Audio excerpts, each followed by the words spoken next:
Transmission log, cycle 8, gamma 4. This is, well, there's no real designation. I'm the only one out here. Just drifting.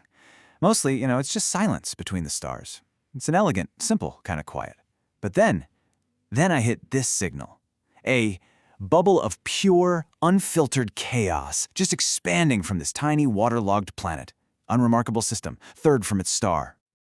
I've spent who knows how many cycles just trying to parse this thing. And it's not one signal, it's billions of them, all screaming over each other. It's shouts and whispers, songs and technical drawings, prayers and battle plans. It's a whole planet dreaming and having a nightmare at the exact same time. My ship's archives, they've got records of 1 billion dead worlds, but I've never, ever heard anything like this. So, to whoever might find this log, I've been listening to a world called Earth, and you are not going to believe this shit. Okay, so my primary analysis boils down to this. The one thing that defines this species, humanity, is contradiction. I mean, I've decoded broadcasts from their biggest halls of power and at the same time from the most private frequencies of their most vulnerable people. And the difference is just staggering. It's like listening to an orchestra where every instrument is playing a completely different song in a different key all at once. It's a mess. The polarity is, wow. Okay, so on one channel, you've got their leaders in a place they call the United Nations. And they're using these beautiful words, right? Human dignity, justice, a lifeline for people in crisis.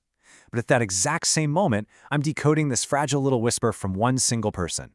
She's been sent back from some medical building to a tent with her head all bandaged up, still drugged.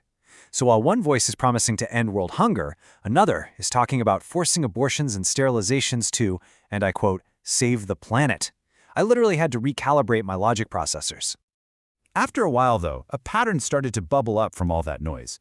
Underneath all the talk about freedom, a deeper, more consistent signal started to come through. And it was all about one thing: control. A really methodical, top-down plan to monitor and shape behavior across their whole world. And again, the words are just beautiful. To choose dignity, we must choose financial justice and solidarity. I mean, who could argue with that? It sounds like the basic programming for an enlightened species, a promise of a better world.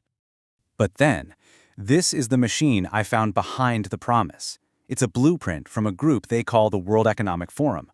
Right at the center, you have this digital ID. And shooting out from it are these spokes that control every single part of a person's life. Money, food, travel, how they talk to each other, everything. They say it's for convenience. My analysis says it's the end of what they call liberty. And that's the whole trick, isn't it? You build with these beautiful, soaring words, and then you build cages.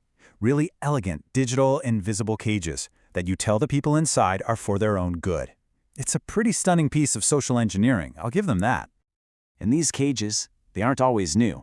I've pulled up transmissions about much older stuff. This one, Silent Sound Spread Spectrum, or S-Squad. Apparently it's been around for decades. It's a psychotronic weapon that hides subliminal messages inside TV signals, stuff that can directly influence thoughts and feelings without anyone even knowing it's happening. One of their own generals even warned them about the acquisition of unwarranted influence. Seems like nobody listened. To really get this whole control thing, I figured I had to zoom in, Look at the small rituals of the ones in charge. So I focused all my processors on one single thing I found, this weird handmade book. It was made for a powerful man named Jeffrey Epstein. And it is, well, it's very revealing.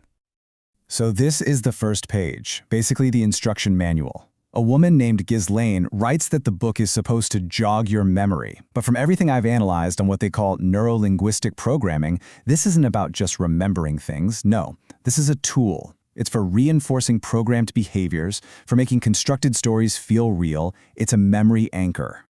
And this letter inside the book, it's a perfect sample of the programming language. The tone is almost like worship. It thanks him for guidance, protection, all these opportunities. But then you get to the key phrase. With you, I laugh like a little girl and feel like a woman. That split, that duality of identity, it's a textbook signature of trauma-based mind control. It's designed to create a psyche that's fragmented, that's dependent. And then, right after that flood of programmed emotion, you turn the page and you get this. A cold, gray, sterile divider, and one word, girlfriends. It's just a classification, a filing system. All the warmth from the letter before is just gone, erased by this chilling, clinical label. These aren't people, they're items in a collection. And then there's this. A zebra.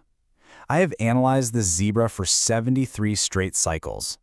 Its strategic purpose inside a memory reinforcement device dedicated to a network of sexual and financial control remains elusive. Maybe it's just random, meant to throw off logical thought.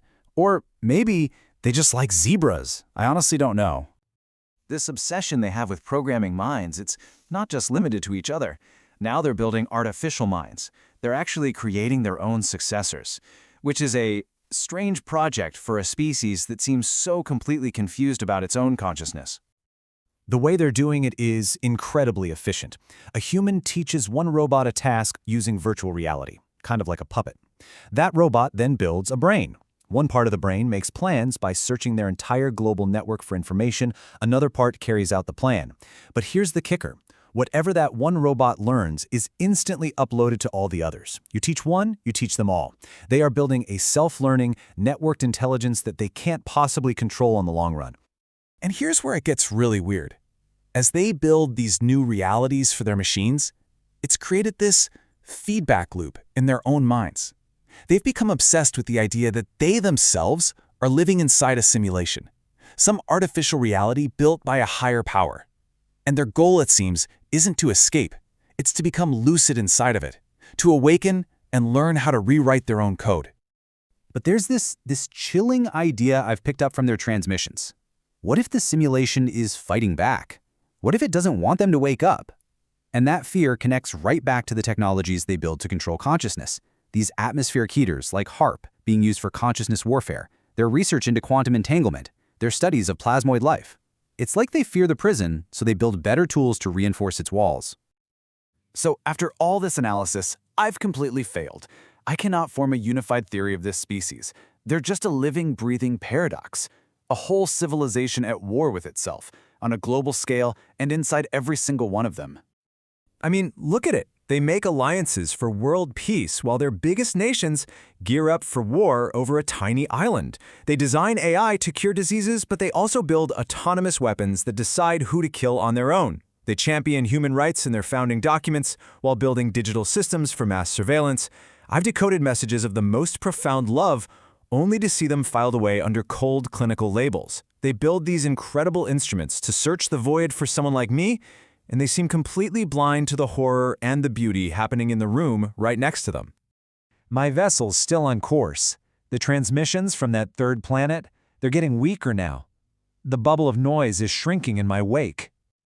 There isn't much more to decode. That symphony of chaos is fading back into the elegant, simple silence of deep space. My final analysis, it isn't logical. It's just an observation. The two defining frequencies of this species are beauty and pain, and they're always transmitted together. You can't separate them. I'm leaving this log for anyone who might follow my path. I just have one question left for the beings on that small blue world. What story will you tell when you realize someone else is listening? End of transmission.